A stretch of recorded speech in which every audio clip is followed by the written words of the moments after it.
Hi, everybody. Welcome to another episode of Star Citizen Live Adventures in Spaceships. I'm your host, Jared Huckabee, and joining us on the show this week for a discussion of all things related to the vehicle experience are members from our UK and Frankfurt studios, Richard Towler and Yogi Klatt. Richard, Yogi, how you doing, guys?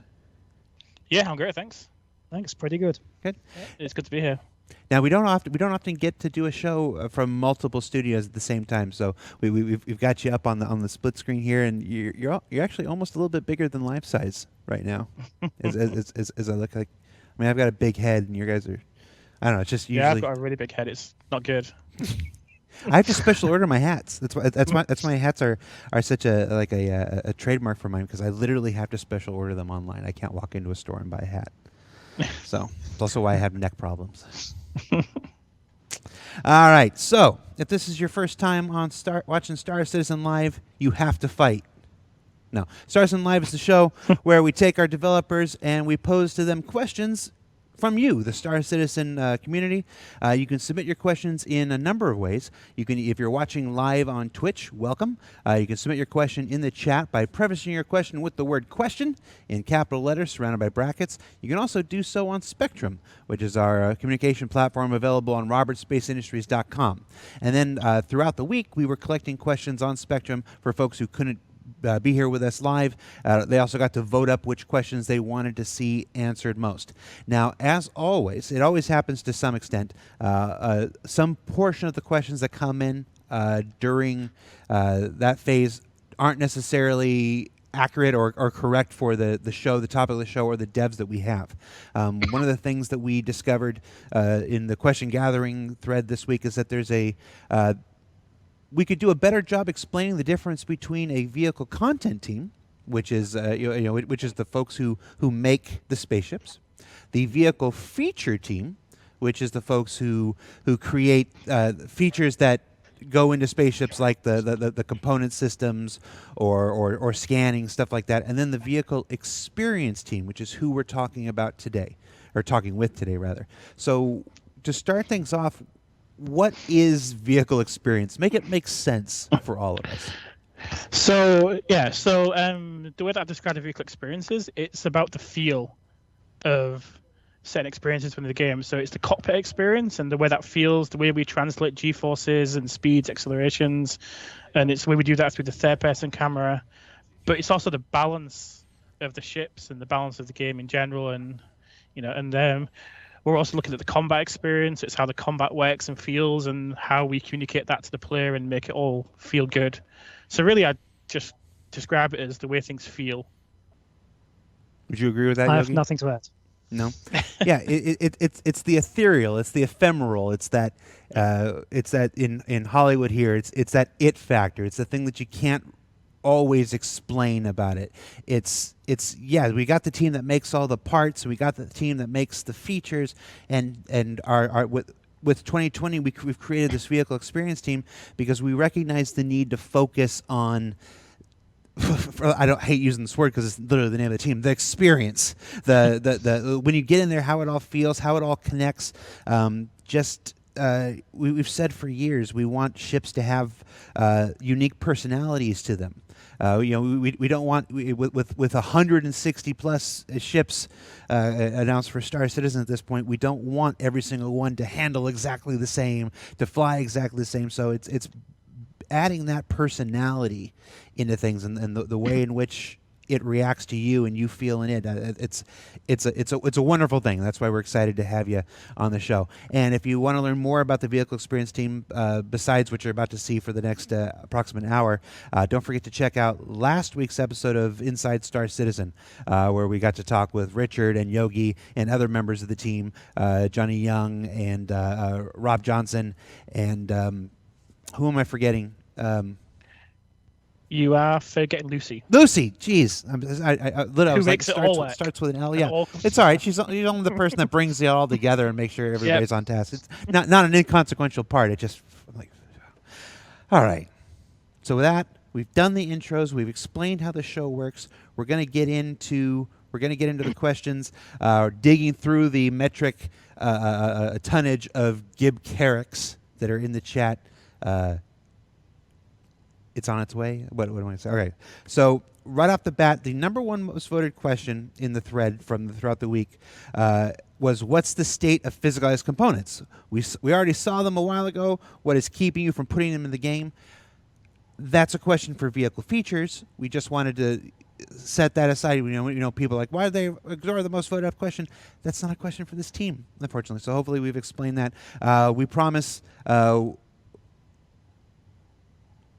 you'll hear more about that in the future. I'm not going to say when, but we're working on a thing for vehicle components. Just hang tight on that. So, to the questions that are actually appropriate for our vehicle experience team.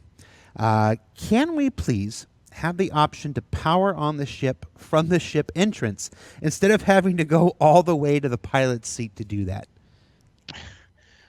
Yeah, well, that sounds like a really cool feature to add. I mean, you know, you can do all these cool things with cars. You know, you can even call your car now to you, you know, in this present time. So, you know, that's obviously something, you know, we could consider going forward. So what did you think, Yogi? I would agree. It sounds pretty cool, but it's at the moment it's not on our immediate to-do list. Yeah, it happens with things like this, and it seems like a really cut and dry thing. I can't call my car. I don't have that nice a car, but I can at least unlock the doors from 50 feet away. It seems like a rather obvious thing, but these things have to be these things don't exist in a vacuum. They have to be examined along with all the other systems, you know, and then prioritized. It's like it would be nice to be able to start the ship up from outside the car, but what other work can be done in that time period? What other resources can be assigned to something else without pulling that person off onto this? So it does seem like a really obvious, and I'm just going to leave it at that. It seems like a really obviously good and neat thing to do. But yeah, something to look into. Shortly after the introduction of snap aim to pip, the small amount of auto gimbal on fixed guns, it broke. What is CIG's plan to fix this so that we can actually use fixed guns competitively in PvP? I know exactly who this came from. Yeah, me too. So we have a plan, a proper plan. What exactly the plan is or how we are fixing it, we won't say at this point. From next week onwards, we have a huge focus on the PvP gameplay, and this includes checking out why certain things don't work, where the how fixed and gimbaled weapons and auto gimbals, how this should work. And I mean, the ultimate goal there is that we talk about these things, collect them all together, and then deciding on a course of action. At this point, so we cannot really tell you what exactly we want to do about them, but we can tell that we want to, like, we're putting a lot of effort in the next couple of weeks to at least have a plan how to fix it. Yeah, that might come up a couple times throughout the course of the show this week. You guys have a summit about this literally next week. Next week. Yeah. So here in Frankfurt. Yeah. So lots of things to consider. Obviously, for those of you who do the stream, you know, keep doing that. We learn. I know folks learn a lot from watching from watching combat happen on Twitch, on YouTube. Obviously, participate in the forums on Spectrum. Part of what's going on with the summit is we're collecting all this feedback.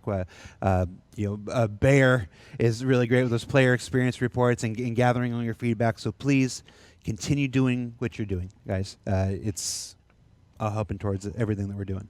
Let's see. From the live chat, what factors do you take into consideration when deciding how a giant ship should fly? So as far as a giant ship goes, it depends on its overall mass, but also its thruster layout and also its purpose as well. So it can be a big ship, but the big ships can have many roles. You know, you can have an explorer ship, you can have a cargo ship, you can have a fuel ship. So, you know, there's certain characteristics we always try and apply to those type of ships and maneuverability. So if we take the Hammerhead, for example, that's actually quite maneuverable because it's a combat ship, where ships like the Starfarer are much more slower and cumbersome because it's a big, heavy fuel tanker. So we try and put that feel into the ships, that character, and each ship's got its own unique identity based on the balance, but also where both the thrusters are on the ship as well. So that defines how it feels and how close the thrusters are to the center of mass on the ship as well can have an impact on the feel of the ship. So there's several factors that come into it. Cool. Speaking of the speed, can you elaborate on high-speed combat? There's currently a card for high-speed combat on the roadmap. What's that entail? Yeah, so it's probably no secret now, seeing as it was out on the forum the other week that we were basically... So it was basically some early experimentation that we were doing internally to change the speed of combat. So basically, we want combat to engage at a lower speed than it does now, because the higher speed that combat engages at, the worse the general experience gets. So we don't want to fake it and just and artificially force people to combat at low speed. We want to look at the way that systems perform at high speed and how that would happen in the real universe. So we're looking at shields, and if you go faster, how does the shield react on the outside of the ship?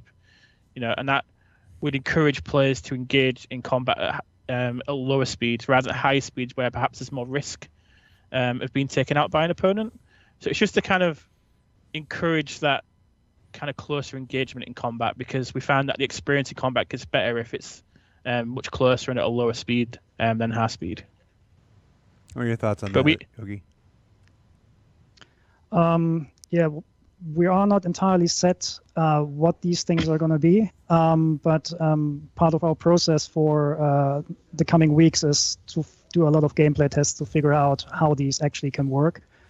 So the DevOps team, they supported us greatly by allowing us to create an experimental gameplay system so that we can easily just between us try out new gameplay builds and try and iterate on these kinds of small changes. And the high-speed combat changes that we have planned, we can then test and check if they work or not. So that's going to be a really exciting time soon.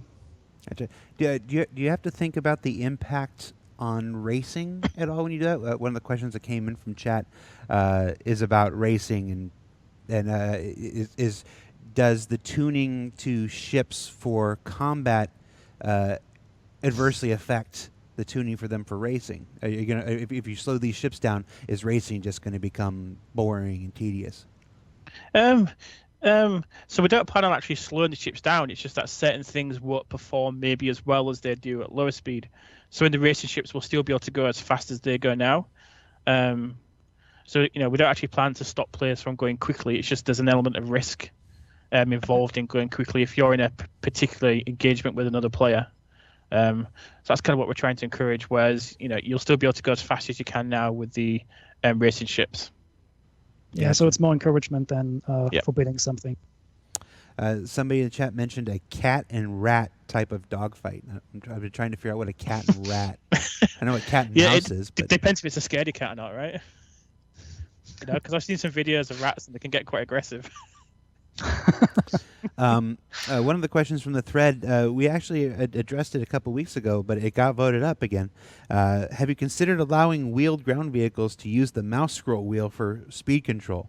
The fact that this keeps coming up and keeps getting voted up, there's a significant portion of people who are interested in this. Yeah, so the difference with current ground vehicles is the current ground vehicles actually don't go very quickly, so it's not as critical. But we do have several improvements that we want to do with ground vehicles. And that's definitely something we consider. Because at the moment that the ground vehicles are kind of limited by the terrain and the current performance on that terrain, but we're looking at several improvements to the suspension system and the way the vehicle interacts with the environment to actually allow the ground vehicles to go faster. So we'll definitely kind of look at kind of having a certain speed limit around those vehicles in the same way that it works on the ships as well. And it makes sense in the term, in the gameplay sense, because we have the same scheme on an FPS that you select your mouse wheel to change your speed, and I see no reason why we couldn't do this on ground vehicles as well. And to answer the question from Atlas Navarro on Twitch, why would you answer it again? Because several hundred people asked and voted it up. So obviously the answer from before didn't quite get to the audience reach we were hoping. And that's why if you ever wonder, why are they asking a question again or why are they receiving it? It's because quite a few people asked it and voted it up. So it obviously still needs to get out there. What's next? Currently, signature detection and stealth mechanics don't really matter. Equipping lower emission components, shutting off components, or using stealth ships don't really affect detection range enough to make a difference in the game. What are we doing about this? So we do have a balanced class currently planned that, we're going to look at giving components individual behavior, so players can kind of spec their ships out to achieve a certain type of signature. You can make your ship and you can fill it with stealth components, and we do need to balance that as far as what does stealth mean, and and balance all the numbers that actually generate the actual signal and detection ratios. So so that's kind of part of the overall balance pass that we have happening later this year. Okay. How much does player feedback truly impact your work? So a lot, actually. Yeah. So we spend a lot of time talking about the community feedback together, and we work with Mike as well to get the kind of latest feedback on the things that we're putting out there and stuff. So it definitely makes a really key difference. And we also have a lot of interaction with the community, as some members of the community will be aware of that. We're always open to talking to the community and really trying to get down deep as far as to understand what the players actually want from an experience. And we've got a really good set of community members that actually are really good at providing feedback. So it's a critical part of our process in developing features.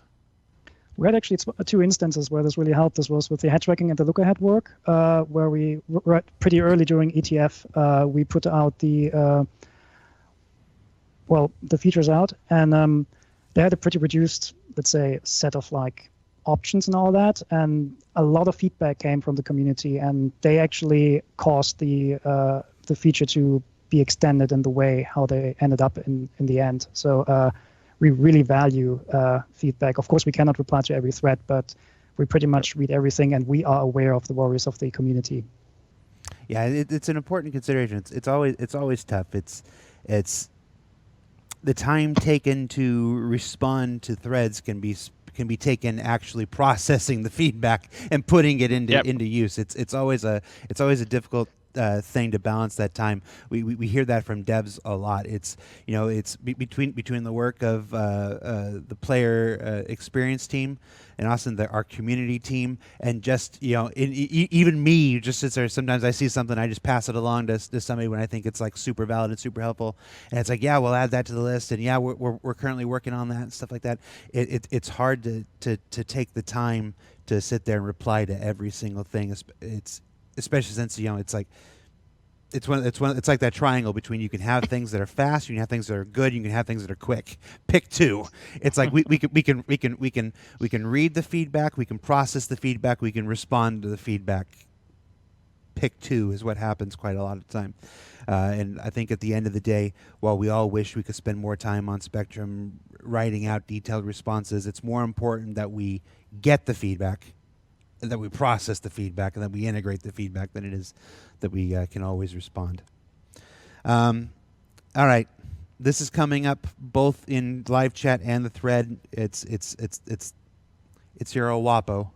Talk to us about turrets.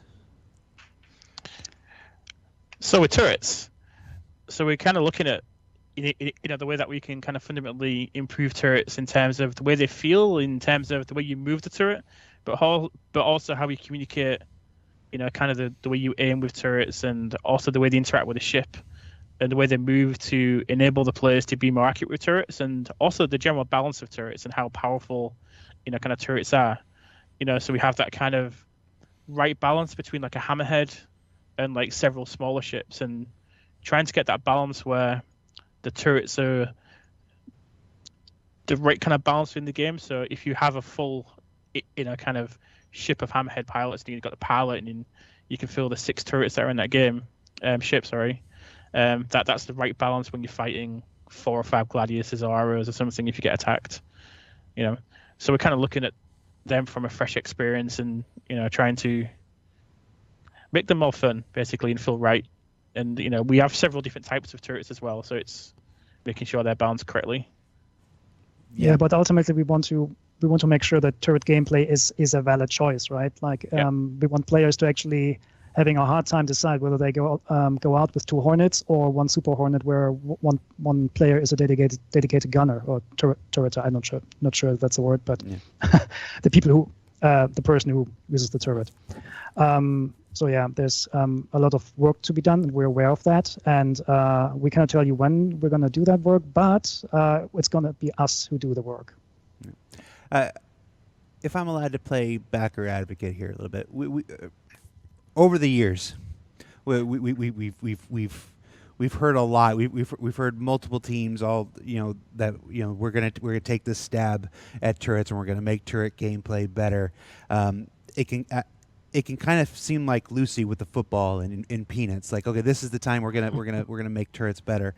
Why are turrets such a difficult thing?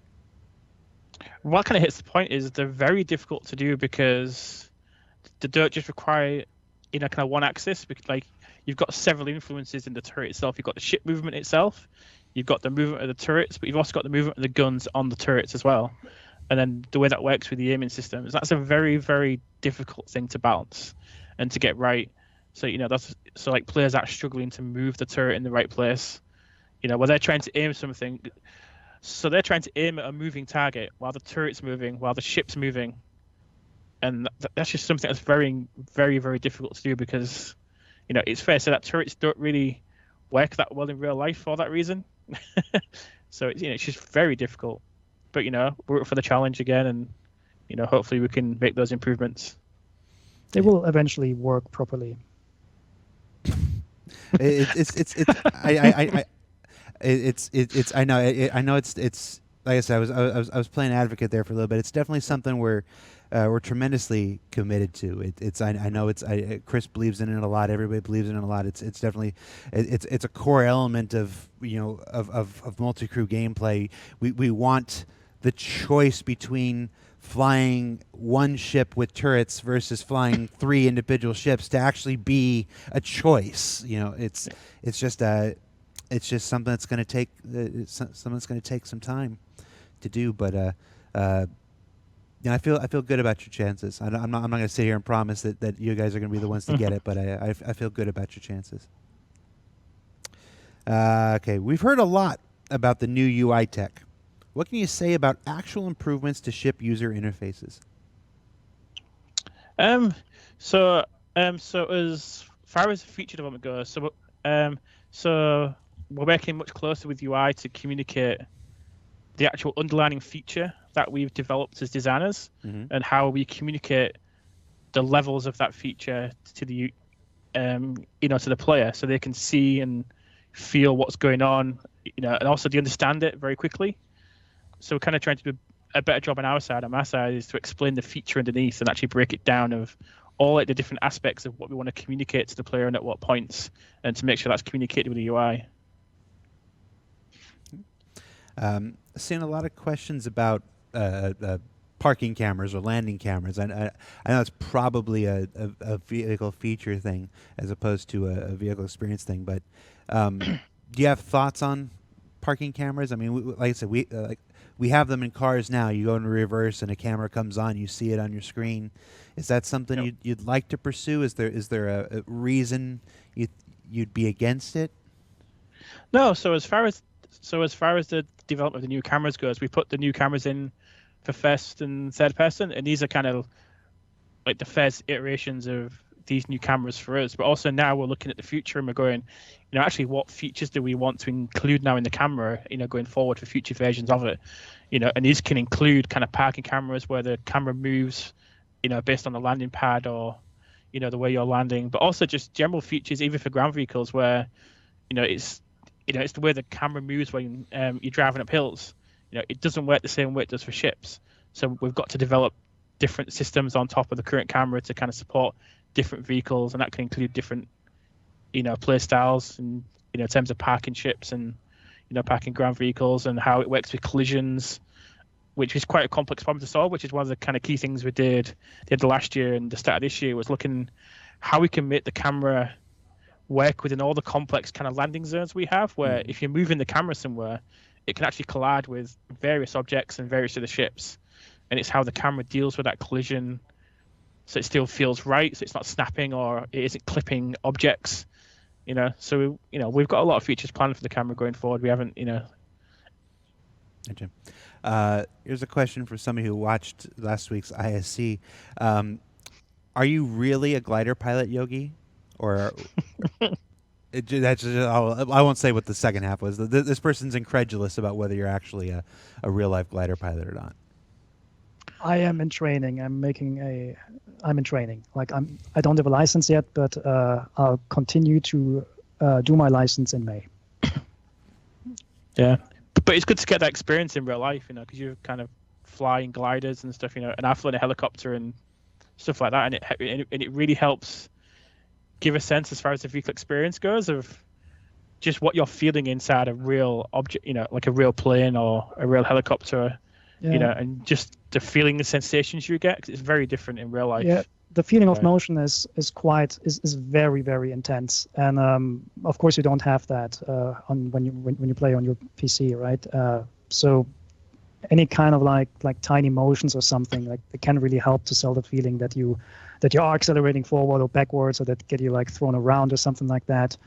There's other things like, you can easily get sick or dizzy. I'm not sure if we're going to go down that route, but I've been sick from flying. Oh yeah, me too. I fought for like 3 days before I got over it. I wanted to quit after the second day. I was like, no. Third day I'm trying, and then it was okay. I got to fly a Cessna back in like 1989. Not take off and land, just one of those things where you're in the air and then they let you fly, and I inadvertently turned the plane upside down like within 10 seconds of flying it for the very first time, and I've never attempted to fly a plane ever again. So how was that? Tell me more. Nope. Yeah, I think it's buried dark down there, the experience, I think, after that. Okay. All right, another turret question here. Auto gimbal has been, in this person's opinion, a huge positive to the game. As much as others may want an extremely high skill curve, and I don't particularly mind having one from this. I'm reading for this question. Combat was an absolute workout, not only on your body but your equipment as well. Auto gimbal helps address this. How will you guys address fixed weapons, as I feel currently it won't be as enjoyable due to the extremely high aim requirements when using them? Okay, that is a long question. Yeah, I think I can shorten it up to, what are you doing to help fixed weapons? So the same as before. We have a plan. We have a couple of strategies laid out, but we cannot really tell at the moment what the exact results or the implementations on solutions for that will be. We are aware that fixed weapons are not like, especially in the PvP context, are not like competitive. Oh, sorry. I'll allow it. But like we should have a good picture how to fix those over the next couple of months. Including that, like we're currently investing a little bit more into analysis tools, so we can trace back exactly how ships fly and how bullets and missiles fly around and what kind of motions they do. So that should help us to figure out what kind of like approach we take. Yeah. I know that doesn't exactly provide the answers that a lot of folks are working for. Trust me, as I'm commonly known to say, that this is a marathon, not a sprint. We'll find some point where we can check in with Yogi and Rich and the vehicle experience team after their summits, after they continue to develop stuff, and we'll get more information for you in the future. Richard, you mentioned flying a helicopter. This next question is about hover mode. What's the status of the hover mode replacement part 2? Part 1 was the proximity assist. Is there a part 2, or is there just additional tweaks? Yeah, so it's kind of more additional tweaks to the actual flight model itself. So going forward, we're going to change the efficiency of the thrusters and atmosphere. So they're going to be more reliant on the aerodynamics of the ship, and that's going to make the ship's VTOL thrusters, for example, much more critical to their kind of atmosphere flight. So that's kind of more the direction we're going, where it's going to feel like the aerodynamics are more important, and it's the thrusters that are struggling to keep the ship up. So it isn't really a replacement for hover mode. It's more just doing hover, the way that ships hover, more accurately now. Mm-hmm. You know, so we're not kind of adding like this extra mode on top to solve a problem. We're actually just modeling what the ship would behave like. So that's kind of a important change going forward. Yeah, the next question is actually about aerodynamic effects. It says currently certain aerodynamic effects don't have a significant impact on players. For example, the maximum airspeed a ship can reach in a dive is nearly equivalent to the maximum airspeed in a climb. What steps are being taken to iterate the aerodynamic flight model and make it closer to what players expect? Yeah. So moving forward, we like I've just said, with the aerodynamics is we're making the ships depend much more on the real aerodynamics of the ship. So that's the fundamental way the ship is shaped. So we've got fighters that look like jet planes, and they're going to fly more like a jet plane. It isn't going to be a jet plane because the ships still have thrusters, so they're still going to behave differently. But it's going to be drastically different to kind of the flight we have now on planets. And then obviously the challenge with that is balancing the ships based on the way they look. You know, we've got loads of different shapes of ship in the game, and the way they're shaped is going to fundamentally change their character in atmosphere. So we're kind of excited to get that change out there. We've been hearing some version of that for a while now. It's been a common refrain. We've always said we want we want ships to behave differently in atmosphere than they do in flight. Do you feel like, I don't want you to put a date on it. No dates here. But do you feel like we're in a place to actually make some progress on that this year? So I played a prototype from David, and it's really amazing. I mean, it's still easy to fly. Like hovering is still quite easy for a player, but the characteristics of the ships, they come into play once you go above a certain speed. Then all the aerodynamics kick in, and then it's like each ship has like a certain character that you need to learn to control. So yeah, I'm having a good feeling about this. All right. Let's see. Let's go. What do we got from the live chat here? Would a vehicle experience team only work on ships, or could the expertise be used for something like, this is a wingsuit? It's probably from. It sounds like it's from Tyler. I think he feeds me the questions is, from the live chat. I think wingsuit is more for the active feature team, but sure, if it's about like some G-force induced movements or something like that, they can probably reuse some of our stuff. Okay. Do you feel a Hawaiian shirt would? That's definitely from Tyler. Just gonna move on here. Does vehicle experience focus on using MFD cockpit experience? Wondering how you feel about how often people use their screens. Is it optimal? Do you want them to use their screens more, use their screens less? So it's a bit of balance, really. So it's so in the heat of the battle, the MFDs become secondary to the actual HUD itself. But obviously, when you're in normal flight, that's when you're looking at the MFDs, and you've got more time and more sensory time to actually look at the MFDs. But also the way that MFDs become more critical is the multi-crew experience and the way the ship is managed as well. That's kind of exciting thing going forward. For us. So but also the critical for us as far as communicating the actual balance underneath that we do. So when we create different types of power plants and different type of coolers, it's critical that we communicate what that actually means for the ship and the way that performs. So that's kind of one of the exciting things with MFDs is we really want to kind of showcase the balance underneath, and they're kind of critical to that. Okay. Yeah, but you wouldn't necessarily rebalance during a fight, right? Like I mean, stuff that is vital to the, let's say, to the flying or the combat, or where you have where you need to make quick decisions. Those things will always be readily available via key or HOTAS commands or something like that. Yeah, actually, there's a question coming up.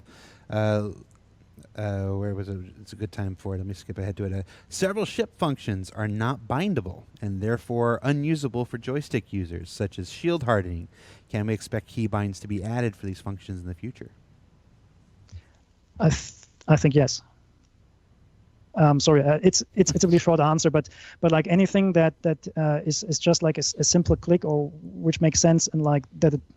So if that function would actually be on a like easily reachable for a pilot or be somewhere on a HOTAS, then we would offer a keybind for it. I know that there's like a couple of things are left there, but I think ultimately we will be adding those. We just talked about improvements to aerodynamic flight. How is that going to work when additional weather effects come online? Is it going to be is it going to make certain ships impossible to fly in atmosphere? It's definitely going to make some ships more difficult to fly, and they're going to feel the effects of a storm. We've got obviously we've got different variations of storms as far as how fast the wind's blowing, but if it should just come out real life, because at the moment in the UK we've been having a lot of storms recently, and a lot of planes have been struggling to land and had to abort landings. So it's definitely going to have an impact on some ships more. So so if you've got a ship what isn't very aerodynamically efficient or has deficiencies in the wings, let's say that just isn't shaped correctly for that type of flight, it will struggle more in those storms. It will struggle. It won't stay on the ground, right? I mean, you can still just go up by just pointing your nose up and just push with everything you've got. Yep. From the live chat here, does your team work on ground vehicles as well? Do you have any thoughts on how you would like, or would you like to share how you feel hover vehicles are handling at the moment? Yeah. So as far as the ground vehicles go, we'd love to kind of tackle those and improve those. Because as the planets have got better and better, with the V4 planets now look absolutely amazing, and it's great to drive on those planets as well, and take the bikes on those as well. So I feel quite kind of strongly and passionate about ground vehicles. So that's definitely something the vehicle experience team will be tackling going forward. Okay. I mean, Rich is a former e-racing driver, right? So yeah, many goes in a previous lifetime. I used to play racing games quite a lot. You were a professional. Almost, yeah. Would you say that ground vehicles in the past have had the same level of attention to them as spaceships? I mean, I know the answer. I'm setting you guys up here. To my point of view, anyway, it seems like obviously Star Citizen at first is it's a spaceship game. We obviously rewrote a lot of stuff specifically for our spaceship handling and stuff. It doesn't seem to me like ground vehicles have gotten the same level of attention in the past. Would you say that was true? Yeah, that's pretty fair to say. I mean, the big part of that is, as a team, we wanted to make the main focus of our improvements towards the flight model, because that's what Star Citizen is. It's about flight and flight to these planets. So, there isn't any point in having amazing ground vehicles if the journey to those planets is terrible. So our kind of focus is getting the flight model to a standard that we're really happy with and has the feature set that we want it to. And then once we're happy with that, we can move on to the ground vehicles, as they become more critical, because, as more ground vehicles get released and the planets get better, you can take these ground vehicles now around the universe, and drive them on all kinds of planets. I mean, that being said, like some of the technology that was developed for spaceships will also apply to ground vehicles. An example, for example, would be like the learnings from the spaceship audio classes. Like all those, they cannot be copied directly, but like large portions of that can be used on vehicles as well. So it definitely speeds up the vehicle development as well. Fair enough. Can we please have an option to change missiles and torpedoes soon? In ships like the Gladiator, for example, you get stuck with one missile torpedo type and cannot change them unless the previous type runs out. The arrows on the weapon HUDs do nothing. Yeah. Yep. So the answer to that question is yes, you will be able to in the future. So we'd love to have a proper operator mode for the missiles. So in ships like the Vanguard, for example, you have several different types of missile. You've got two different types of main missiles, but you've also got a big torpedo bay as well. So we want players to be able to select which one they want to fire. Because as I say, at the moment, there is no way to select it. So you just fire, and whatever comes out, comes out. But we definitely want players to be able to pick which weapons they fire. Especially as torpedoes are bigger and more critical to different aspects. We don't want people wasting torpedoes on something that they shouldn't be firing torpedoes at. Okay. Next question's about distortion damage. What's the path forward? Many players feel it's not really worth equipping distortion damage weapons over traditional weapon types. Do you agree with that? That's kind of a tricky thing because there's certain ships and certain combinations you can use where actually distortion damage is quite effective at disabling a ship. But the question is whether we're communicating that well enough at the moment. That's probably the question for us on that side. But there is certain combinations of ship that are quite effective at using distortion to disable a ship, and then you can choose what you do with that ship once it's disabled.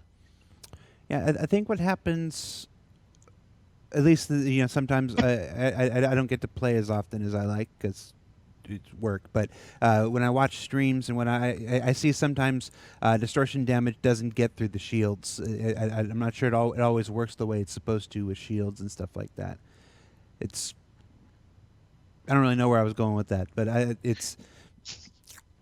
know. That's kind of something for us, kind of on the balance side, is it might work fine with some components, but it might not work fine with others, and it might not have the intended thing, which is where the kind of analysis of the combat side for us is going to come in, where we're triggering certain events when this happens, so we can understand actually what's happening to these systems when distortion's used, and is it having the effect that we want it to, and is it having the right strength to actually bring a shield down, so that's kind of more kind of data analysis on our side to do. When we're looking at combat and the type of combat that players use and how effective it is. Well, chat, as I'm looking at chat, chat's not agreeing with us at the moment, not agreeing with you at the moment. We'll put it that way. So maybe that's something worth taking some greater look at. Yeah. Yeah, because chat seems to think distortion is. Well, I'm not going to use the words they're using, but they're not suitable for broadcast, so it might be something we're looking more. I mean, it's a work in progress, into. right? I mean, if it doesn't work, we'll fix it up eventually. Okay. Are you going to do anything about the horrendous oversteer on the Constellation series? So we've currently, go ahead. So it's a big ship, has a lot of mass, so. So is it going to feel as agile as some of the smaller, kind of medium fighters? But we do have a kind of big balance passage here where we're looking at all the ships together, and we're looking at how they fit together and whether certain ships have the right performance for their class type and their purpose. So it's definitely subject to change going forward. Okay. I suppose that probably goes the same for shields. Currently, shields and fighters are quite powerful given their ability to evade, especially the ASAS one, the stealth shields. Do we expect to see changes in shield balance? Yes. So I'd say expect to see changes, and as kind of Yogi said, we're having the summit to kind of really decide what those changes are going to be, and see if the ideas that we have are actually end up with the result we want. Or do we have to go a different direction? But that's what this summit's about, and this is what all the analysis we're doing is about.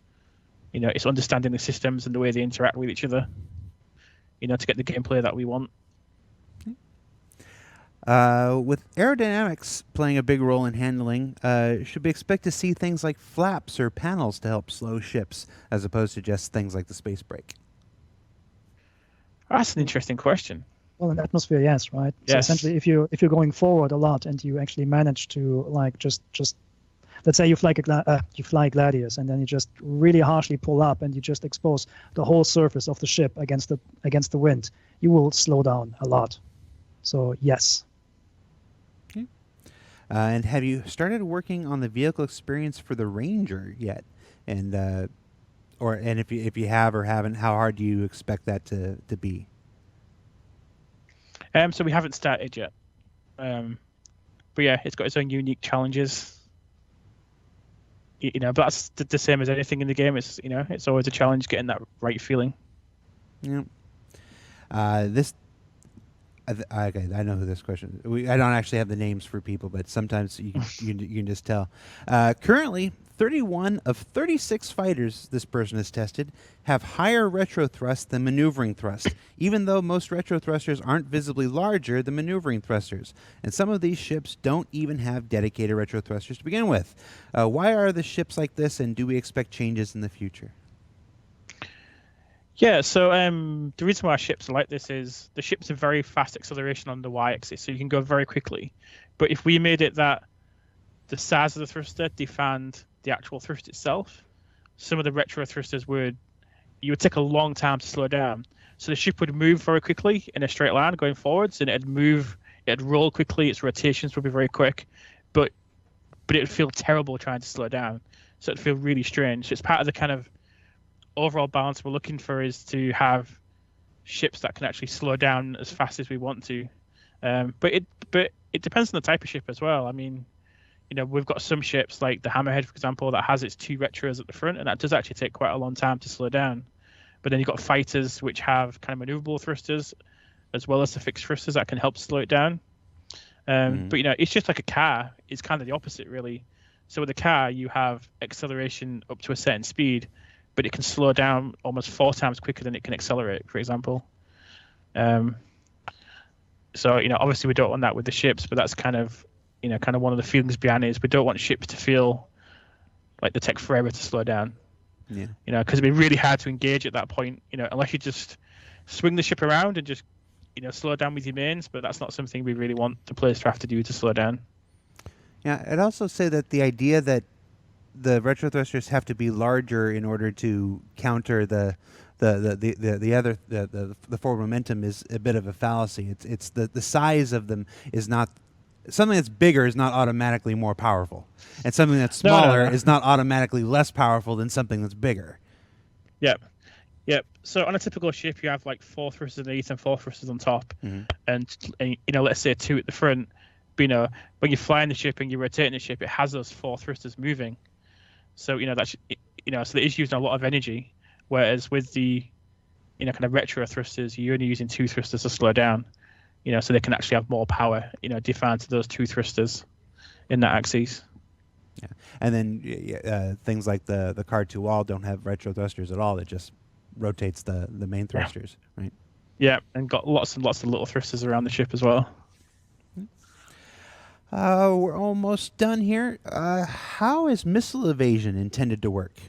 Should you always need to use countermeasures, or is evasion also intended to be an option? Yes, of course. It would be pretty frustrating that just because you run out of countermeasures that you always have a guaranteed hit from a missile. So no, evasion will be, definitely an option. It depends how fast you can accelerate from it and finding the right point when to accelerate away. But yeah, it's definitely an option. Okay. Several ship. We already did that one. Is your team the one tackling ship configuration persistence? And I know it can be very annoying. Sometimes we're actually just about to wrap up here. To have to continuously reconfigure your ship. A lot of the settings don't persist from time to time. Is that something your team is doing, or is that vehicle features or gameplay or? Yeah, so that isn't something our team are responsible for, but it's something we can kind of communicate to other teams as far as a feature request on our side, to help improve that. Okay. Yeah, I think it's Calix's team, if I'm not mistaken. But all right, as I'm thinking about it more, do the weight of weapons impact the total mass of a ship? Like when calculating when calculating a ship, and we know that mass affects the way a ship handles. Does the mass of the weapons contribute to the mass of the ship and the way that it handles? So so a lot of the weapons are fit to a certain size port on the ship. So they're all kind of very similar sizes. So the mass difference you would feel would be very, very minor. Okay. On that. But the mass of the items can be more critical to that, because we've got different types of items on the ship, for different reasons. And I guess the same goes for cargo. When balancing something like a cargo ship, do you have to test it with a full load of cargo versus empty? Yeah, so that's going to get more critical going forward because ships are going to rely much more on their VTOL thrusters. So you have big ships like the Reclaimer, kind of coming down on the atmosphere. You put loads of stuff in it. Can you take off? We've got to make sure we cover that with the tuning, because we don't want a big ship like that stuck on the planet. Yeah. We are just wrapping up here. From the chat, I know the vehicle experience team hasn't been together for very long, but are there any particular breakthroughs you guys have made so far that you're especially proud of? As far as so far, I'm pretty proud of the effort the team put in with developing the cameras. Yogi did a really good job, and Johnny did a really good job of bringing lots of different systems together to get the feel across for the cameras. That was kind of our first features as a team together. So that was kind of, a really good feeling when that went out, and it had generally quite a positive reaction from the community. And as Yogi said earlier, it was great to get feedback from the community as well. And that helped us develop the feature as well, and kind of support the community and allowing the players to tune the camera to feel how they want it to feel. So we provide the experience of the camera, then the players can actually fine tune that themselves to their own needs. So that was a really good feeling getting that out. Cool. How about you, Yogi? I would concur with that. It was a pretty good run so far. It was not a long run, but it was a pretty good run. And I thought like pretty much everything we kind of tried out so far worked out okay-ish so far. Though like the really big things are really ahead of us now with the space combat stuff. I just can't say it again. I'm really excited for the end of 2020 when a lot of that stuff will be done. I would love to just look forward now, but yeah. First word. I hear you. Well, that wraps up this week's show, guys. Thank you so much. I know we've got to get ready for another call that we've got in at the top of the hour. So I'm gonna let you guys go. Yogi, Richard, thank you for taking time out of your day towards the end of a Friday. I know we're not done yet. Like I said, we all got a thing that we got to go do. But thank you so much for being here on the show. Remember, guys, you can check out Inside Star Citizen every Thursday. We got Star Citizen Live here on Fridays, and special things starting in just about 2 hours. We've got Luke Presley and Eddie Hilditch. From the mission feature team, from the environment art team. They are doing a live AMA on Spectrum starting at around 11 a.m. Pacific. I don't know what that is, GMT or UTC, but 2 hours from about this moment right now, they'll be live on Spectrum doing AMA about the upcoming Prisons gameplay and the prison systems that are coming online with Alpha 3.9. So you should check that out on Spectrum. So Richard and for Yogi, I'm Jared. We'll see you next week, everybody. Take care.